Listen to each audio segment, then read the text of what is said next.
যখন মানুষের অস্ত্র ধরার সুযোগ থাকে না, তখন তার অস্ত্রই হচ্ছে অস্ত্র। অস্ত্র কি মানে চোখের পানি, এটাই আপনার অস্ত্র।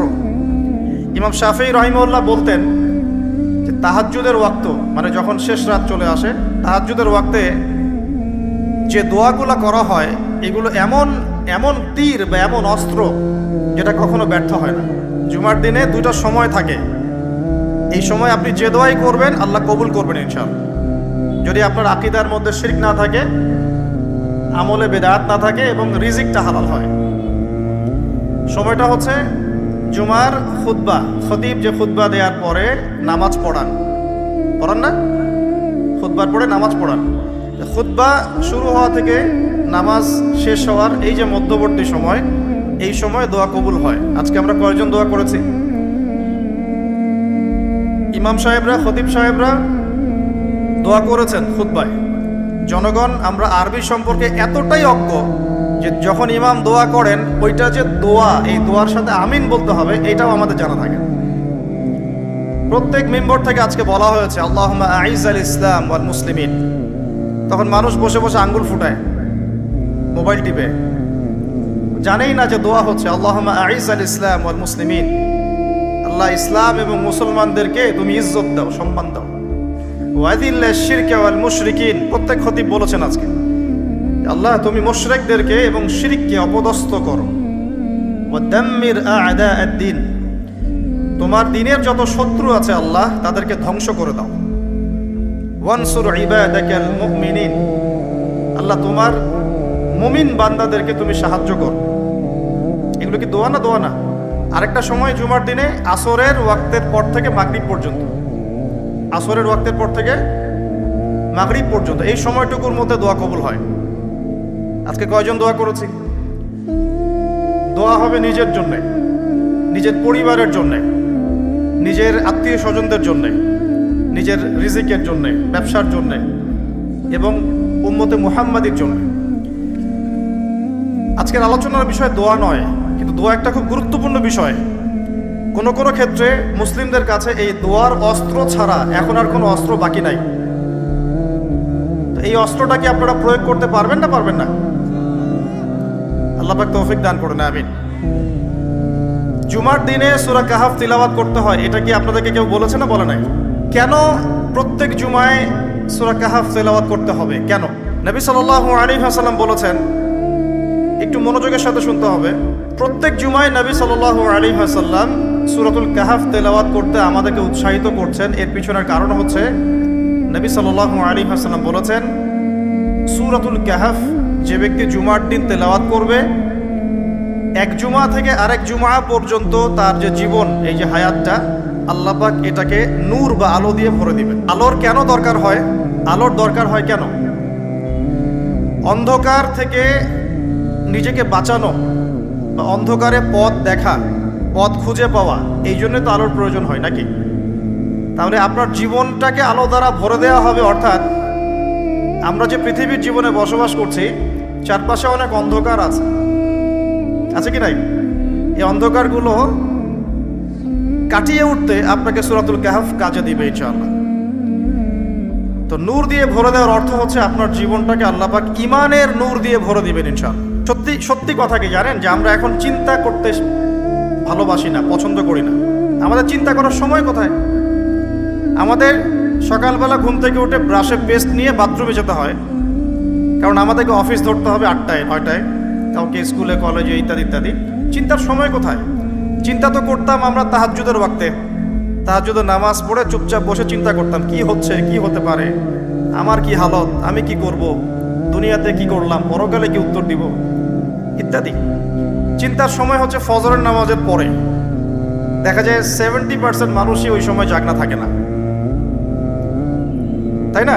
চিন্তার সময় কোথায়? সকালবেলা যখন আমরা উঠি, শুরু হলো ফার্স্ট লেন অফ লাইফ, মানে রেস, দৌড়ানো। আমরা ঢাকার ফ্লাইওভারের উপর উঠে দেখি মানুষ ছুটছে, খালি ছুটছে। 1 সেকেন্ড কেউ কাউকে ছাড় দিবে না। তখন গাড়ি ড্রাইভ করছে, 1 সেকেন্ড সে যে ছাড় দিবে, একটু দাঁড়াবে, আমরা চলে যাব, সাইড দিবে না। কারণ ও আর প্রতিযোগিতায় আছে, কে কার আগে যেতে পারে। কেউ কাউকে ছাড় দেয় না। তো এটা কি কিসের প্রতিযোগিতা? দুনিয়ার। এই ব্যস্ততা কিসের বলেন? দুনিয়ার। এখন এই ব্যস্ততার সময় ঠান্ডা মাথায় চিন্তা করার সময় কোথায়? ভাবতে হবে, চিন্তা করতে হবে। একটু থামেন। এই যে ব্যস্ততার যুগে আপনি ঢুকে গেছি আমরা, সকাল থেকে শুরু করে রাত পর্যন্ত একটাই ফিকির, একটাই চিন্তা, টাকা পয়সা, বাড়ি গাড়ি, স্ত্রী সন্তান, বউ বাচ্চা, আমার ক্যারিয়ার, আমার রিজিক, এই তো। একটু এর মাঝে সময় নেন, আল্লাহকে সময় দেন, নিজের অতীতের পাপগুলোকে নিয়ে ভাবেন। কত বছর আমরা পৃথিবীতে থাকতে পারি? হাইয়েস্ট কত বছর? 100 বছর হাইয়েস্ট। ভাবেন তারপরে কি হবে? আমার পরে আমি কোন প্রজন্ম রেখে যাচ্ছি? ওরা কি আদৌ আমার জন্য রব্বির হামহুমা কামা রব্বায়ানি সগীরা পড়তে পারবে? আমি কি ওকে শিক্ষিত করলাম? আলিফ বাও তো চিনে না আমার ছেলেটা, আমার ছেলে আলিফ বাই চিনে না। এই জেনারেশনের একটা জেনারেশন ছিল, আমাদের আগের জেনারেশন, মাশাআল্লাহ। তখন কি হতো? প্রত্যেকটা গ্রামে গ্রামে, শহরে শহরে, স্কুলে কলেজে, বিভিন্ন জায়গায় বাধ্যতামূলক আপনি আরবি পড়তেন।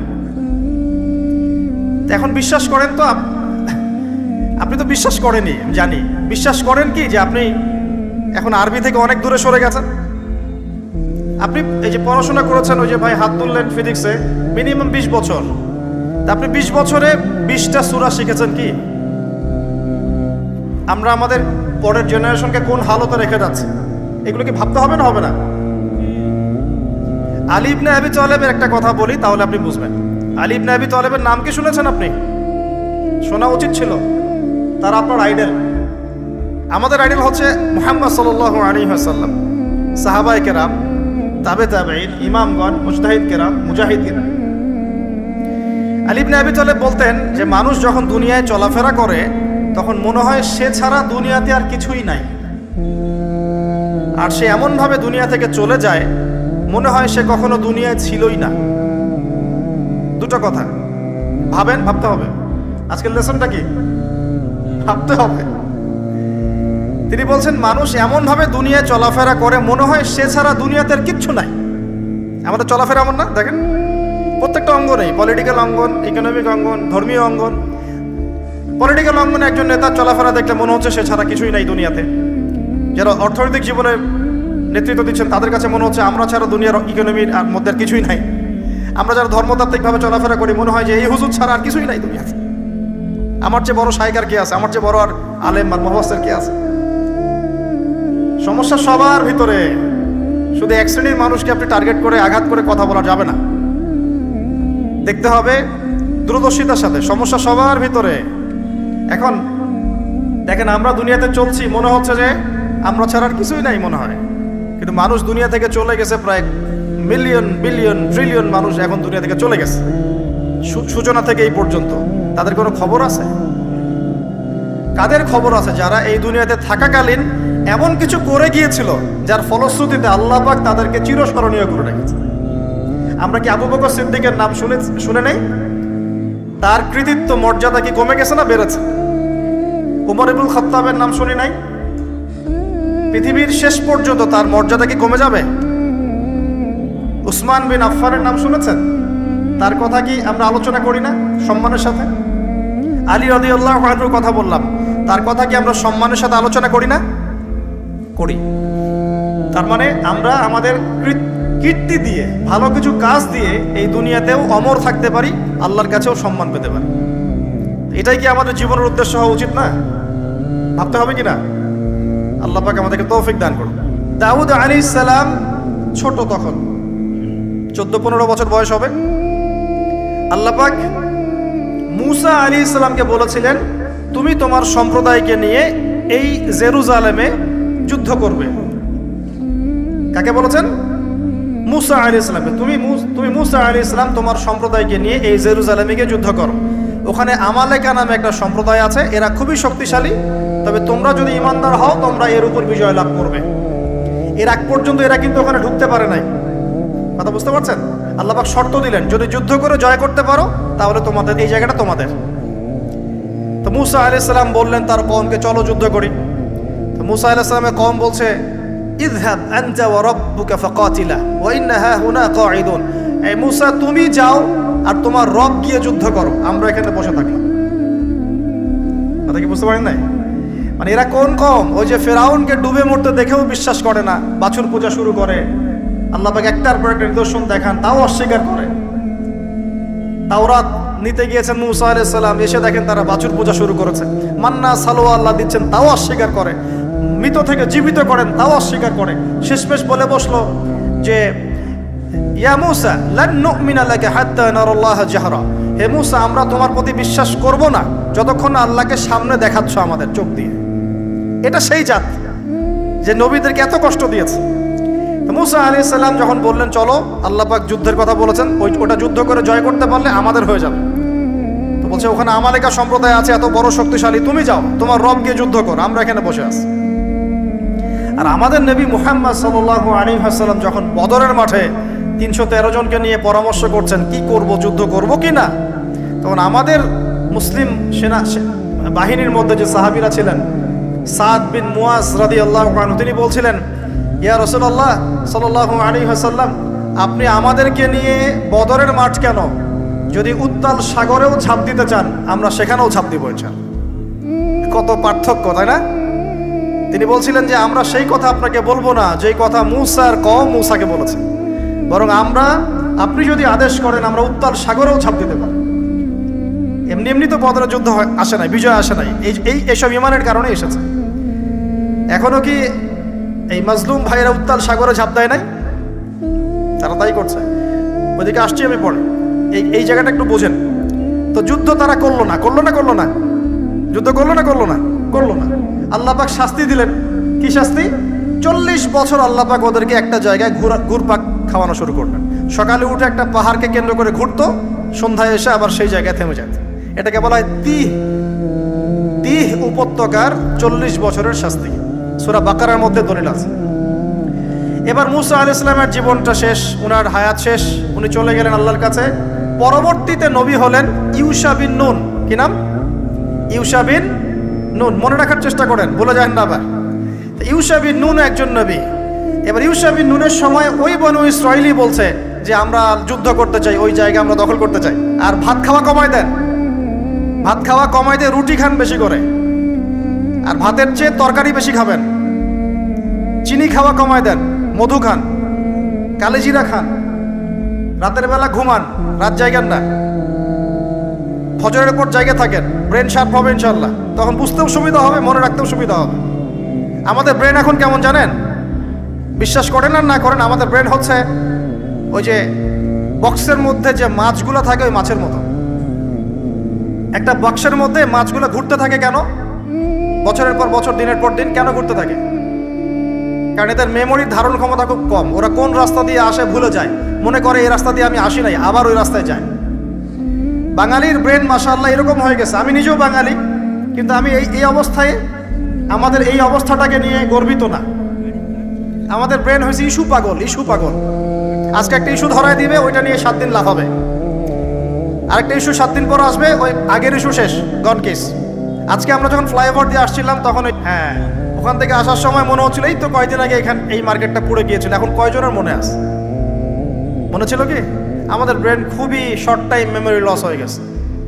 তো এই জন্যে মনোযোগ বাড়ানোর জন্য কি করতে হবে বললাম, ভাত খাওয়া কমাইতে হবে, তরকারি খাইতে হবে বেশি, আর কি চিনি খাওয়া কমাইতে হবে, মধু খাবেন, কালেজিরা খাবেন, রাত জাগবেন না, ফজরের পর জিকির আজগার তাসবিহ তাহলিল করবেন। এবং সবচেয়ে বড় কথা হচ্ছে প্রতিদিন কমপক্ষে 1 ঘন্টা কুরআন তেলাওয়াত করতে হবে, না হলে মেমোরি ড্যামেজ হয়ে যাবে। এই কারণে আমাদের মেমোরি আস্তে আস্তে ড্যামেজ হতে দেখেন আমরা আর এই জেনারেশনের মধ্যে আপনি বুখারি খুঁজে পাচ্ছেন না। ইমাম বুখারি নাই, আবু হানিফা এই জেনারেশনে নাই, এই জেনারেশনে শাফিঈ আহমদের মতো মানুষ নাই।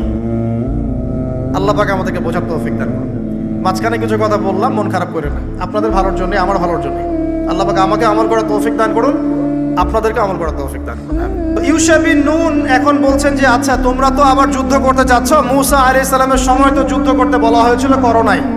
এখন যদি আবার যুদ্ধের কথা বলা হয়, যদি তোমরা আবার পালায় যাও, তখন তারা বলছে ওয়ামা লানা আল্লা নুকাতিলা ফি সাবিলিল্লাহ, কেন আমরা আল্লাহর রাস্তায় যুদ্ধ করব না? ওয়াকাদ উখরিজনা মিন দিয়ারিনা, আমাদেরকে আমাদের বাড়িঘর থেকে বের করে দেওয়া হয়েছে, ওয়া আবনাইনা, আমাদের সন্তান থেকে বিচ্ছেদ করানো হয়েছে, কেন যুদ্ধ করব না? অবশ্যই যুদ্ধ করব। তো বলছি ঠিক আছে, তাহলে আমি আল্লাহর কাছে দোয়া করলাম। হ্যাঁ করেন। আল্লাহর কাছে দোয়া করা হলো, আল্লাহ পাক বললেন যা জিহাদ ফরজ করলাম, নাও যুদ্ধ করো।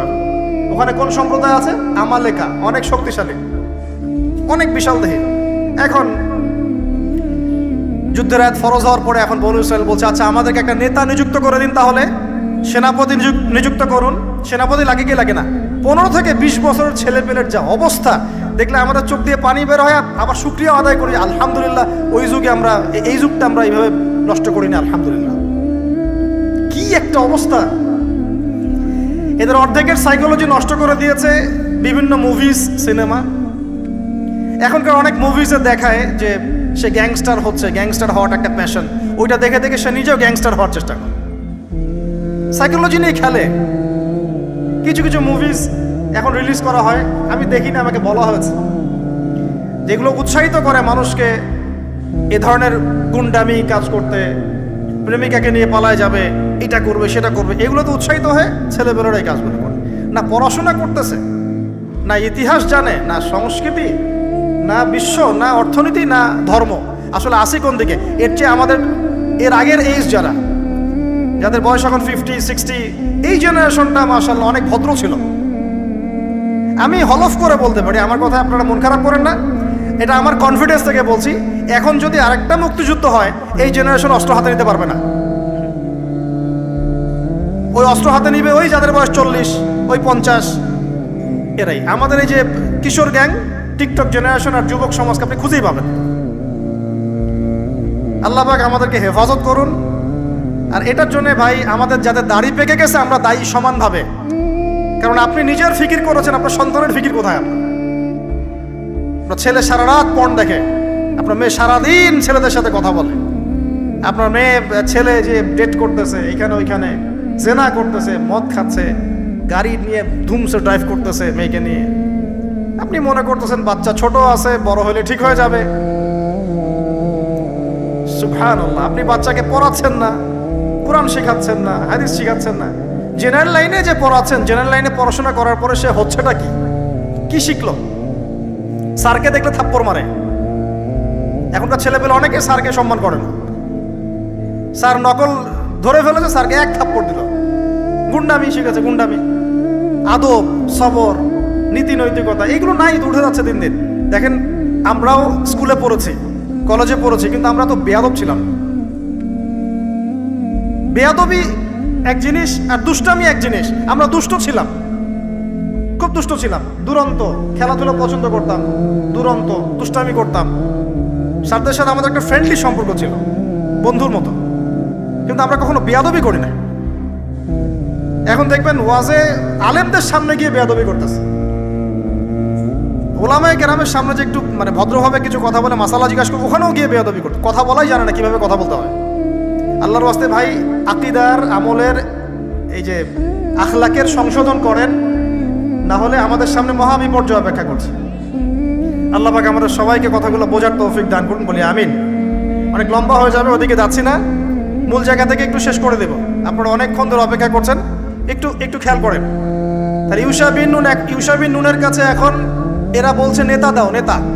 তো ইউশা বিন নুন বলছেন ঠিক আছে আমি দোয়া করলাম। আল্লাহ পাক তালুতকে নেতা বানালেন। কাকে? তালুত। এখন বনু ইসরাইল বলছে ওর নেতৃত্ব আমরা মানি না। কেন মানো না? যে ওর তো টাকা পয়সা নাই, ওর তো স্ট্যাটাস নাই। যে আমাদের কাছে নেতৃত্বের মানদণ্ড যেগুলা, আমরা টাকা পয়সা দেখে নেতা বানাই না। আপনার টাকা নেই, আপনি নেতা হতে আসছেন কেন? আপনার স্ট্যাটাস নাই, আসছেন কেন? ও বনু ইসরাইল একই কথা বলছে, ওর তো টাকা নাই, স্ট্যাটাস নাই, নেতা হবে কেন? তখন আল্লাহ পাক বলছেন যে ওয়াজাদাহু বাসতাতান ফিল ইলমি ওয়াল জিসম। আল্লাহ পাক তো তালুতকে দুটো কোয়ালিটি দিয়েছেন। আল্লাহ পাক তাকে শারীরিক শক্তি দিয়েছিলেন এবং জ্ঞান দিয়েছেন, প্রজ্ঞা এবং জ্ঞান দিয়েছেন। তার নেতৃত্বের মানদণ্ড কয়টা এখানে পেলেন? দুটা। শারীরিক শক্তি থাকতে হবে ঠিকঠাক, ফিজিক্যালি স্ট্রং না হলে তো সে ডিল করতে পারবে না, আর মেধা থাকতে হবে, জ্ঞান। তা আসলে কি এই দুইটা এখন নেতৃত্বের মানদণ্ড? সুবহানাল্লাহ। অদ্ভুত সিস্টেম বিশ্ববাসীকে দেওয়া হয়েছে। বিশ্ববাসীকে একটা অদ্ভুত সিস্টেম দেওয়া হয়েছে। একজন মেজর, একজন কর্নেল, একজন বিসিএস ক্যাডার মানুষ এমন একজন মানুষকে স্যালুট করে যে মানুষটা অক্ষর জ্ঞান নাই, নামও স্বাক্ষর করতে পারে না, এবং সে বিভিন্ন জায়গায় দুর্নীতি করে আসছে, টাকা পয়সা লুটপাট করে আসছে। একজন বিসিএস ক্যাডার এবং একজন আর্মি অফিসার, একজন জেনারেল, একজন মেজর তাকে স্যালুট করতেছে। কি সিস্টেম! অথচ তার চাইতে এই ব্যক্তি নেতৃত্ব পাওয়ার অনেক বেশি যোগ্য। জ্ঞান তার আছে এবং শারীরিক শক্তি তার আছে, তার প্রশিক্ষণ আছে, সবকিছু তার মধ্যে আছে। কি সিস্টেম বিশ্ববাসীকে দেওয়া হয়েছে! সুবহানাল্লাহ। আমি ফিলোসফিও পড়েছি অনেকদিন। অ্যারিস্টটল এবং প্লেটোদের যুগে এটাকে বলা হতো দি কমিউনিটি অফ ফুলস। একটা পড়ে দেখবেন, স্যার সলিমুল্লাহর লেখা অনেকগুলো বই আছে, এর মধ্যে পড়ে দেখেন। মানে অজ্ঞতার একটা যুগ, অজ্ঞতার শাসন, অজ্ঞতার কমিউনিটি। বাদ দেন, এখানে ইউশা বিন নুন নেতৃত্ব দিলেন কাকে? তালুতকে। ওরা বলল মানি না। তো আল্লাহ পাক মনোনয়ন করেছেন, এখন না মানলে তোমরা আযাব ভোগ করবা। তারপরে তারা মেনে নিল, এবার যুদ্ধে যাচ্ছে। ওই জেরুজালেম মুক্ত করতে যাচ্ছে। যেই জেরুজালেম এখন তারা মুক্ত করতে চাচ্ছে, ওই জেরুজালেম তালুতের বাহিনী মুক্ত করতে যাচ্ছে। বলেন তো, তালুত এবং বনু ইসরাইল তখন ভালো না খারাপ? ভালো না খারাপ? তারা কি মুসলিম না মুসলিম? তারা তখন মুসলিম না মুসলিম? মুসলিম। তারা তখন ইউশা বিন নুনের উম্মত, তার আগে ছিল মুসা আলাইহিস সালামের উম্মত। এবার তালুত বললেন যে আল্লাহ পাক তোমাদেরকে পরীক্ষা করবেন, সামনে নদী আছে, এই নদীর পানি পান করতে পারবে না। যদি পান করো তাহলে তোমাদের নাম কাটা, তোমরা আর যুদ্ধে অংশগ্রহণ করতে পারবে না। ফামান শারিবা ফালাইসা মিন্নি, যে ব্যক্তি এখান থেকে পানি পান করবে সে আমার অন্তর্ভুক্ত না। ওয়ামান লাম ইয়াতআমহু ফাইন্নাহু মিন্নি, যে ব্যক্তি এখান থেকে পানি পান করবে না সে আমার সাথে যুদ্ধে যেতে পারবে। ইল্লা বিগুরফাতিন বিয়াদিহি, মানে এক অঞ্জলি পানি শুধু পানি পান করতে পারবে, এক অঞ্জলি পানি, এতটুকু, এর বেশি না। তো ফাশারিবু ইল্লা কলিলাম মিনহুম, আল্লাহ পাক বলছেন ওদের বেশিরভাগই পানি পান করলো, অল্প কিছু বাদ দিয়ে। অল্প কিছু সংখ্যা তাফসীরে এসেছে 313 জন বাদ দিয়ে, 313 জন বাদ দিয়ে, 313 যে বদরে, এখানেও। তো এবার এই 313 জনকে নিয়ে তালুত এগিয়ে গেল, গিয়ে দেখলো বিশাল বাহিনী, বাপরে বাপ, একদম আমালেকা সম্প্রদায়ের। সেখানে নেতৃত্ব দিচ্ছে ওদের সেনাপতি, তার নাম জালুত। কি নাম? জালুত। এবং এই জালুতের বাহিনী দেখে মুসলিম বাহিনী বলছে যে লা তাকাতা লানা বিজালুতি ওয়া জুনুদিহি, এই জালুতের বাহিনীর সাথে পেরে ওঠার ক্ষমতা তো আমাদের এখন হবে না। কিন্তু যারা ভেবেছিল যে আল্লাহর সাথে সাক্ষাৎ করতে হবে, যাদের ঈমান দৃঢ় ছিল, তারা বলেছিল কাম মিন ফিআতিন কলিলাতিন গালাবাত ফিআতান কাসীরাতান বিইذনিল্লাহ, তোমরা ভয় পেও না, আল্লাহর হুকুমে বহু ছোট ছোট দল বড় বড় দলের উপর বিজয় লাভ করেছে। এটা তারা বলে একটা দোয়া করলো, এই দোয়াটাও শিখে নেবেন। তারা একটা দোয়া করলো, তারা বলল রব্বানা আফরিগ আলাইনা সাবরান ওয়া সাব্বিত আকদামানা ওয়ানসুরনা আলাল কওমিল কাফিরিন। আর আল্লাহ পাক বলেন ফাহাজামু বিইذনিল্লাহ, আল্লাহ পাকের হুকুমে তারা এই মাত্র 313 জন নিয়েই জালুতের বিশাল বাহিনীকে পরাজিত করল। বুঝতে পারছেন? এবং এই বাহিনীতে দাউদ আলাইহিস সালামও ছিলেন, তখন তিনি ছোট। এই জালুতকে হত্যা করেছে দাউদ আলাইহিস সালাম। দাউদ আলাইহিস সালামের পরে আসলো তার ছেলে সুলাইমান, নাম কি? সুলাইমান আলাইহিস সালাম। এই সময় আরো সমৃদ্ধি লাভ করলো, এত সমৃদ্ধি যে বাতাসের উপর নিয়ন্ত্রণ। জিনরা ডুবুরির কাজ করে পাথর এনে দেয়, জিনরা ডুবুরির কাজ করে মণিমুক্তা এনে দেয়। জিনদেরকে দিয়ে এই যে বাইতুল মুকাদ্দাস তিনি নির্মাণ করালেন আবার, তাই না? এই যে বাইতুল মুকাদ্দাসের কথা বলছে।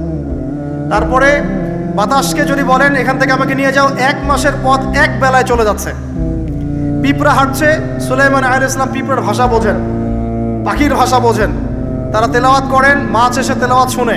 মানে এমন একটা সভ্যতা, এই সভ্যতা পৃথিবীতে আসেনি কখন।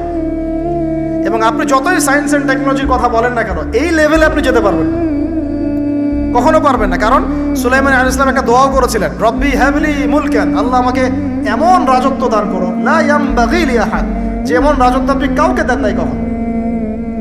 পৃথিবীর ইতিহাসে সুলাইমান আলাইহিস সালামের